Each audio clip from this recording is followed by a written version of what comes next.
Thank you. So much more fuel efficient than what I drive. But I hope this is right. I'm supposed to pick up people today, and they're like, oh, McDonald's, so now I'm here, I don't see her anywhere. I'm like, what the hell? I always get the runaround. Yeah, fucking waiting for people, that sucks.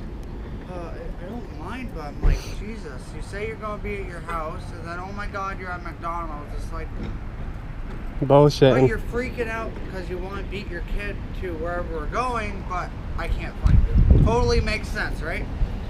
It doesn't make sense at all. No. The GoPro is a good idea. You never know with freaking cars these days. Oh yeah. Dude, there was a group of bikers going down to West Leb. I gave them plenty of room. I always give bikers plenty of room. I mean, you guys have nothing for protection, so. Yeah. It's really funny. I love the YouTube videos where like people piss off a group of bikers and the bikers make the car pull over and they have a talk. It's like, Oh, I just posted one yesterday. We did that, really. what?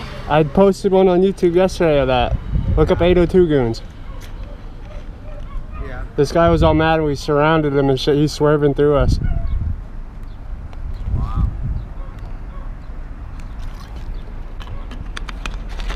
There was some guy from Massachusetts on the highway in the left-hand lane just staying going 70, so I finally went in the right-hand lane and passed him. He gave me a look like, what the fuck? I'm like, you've been in that lane for like 10 miles, buddy, and you haven't even like moved to the right? So I just kind of got pissed off. I went around him. And then he was like up my ass all the way till I got my exit. I'm like, what the fuck is your problem? Seriously. Alright. Oh my God. I don't know. This is apparently where I'm supposed to be. Alright. I don't fucking know. I'll ask my wife.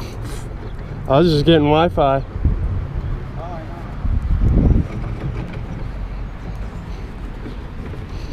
know. Have a good day. You too. I'm at McDonald's. I have no idea where she is.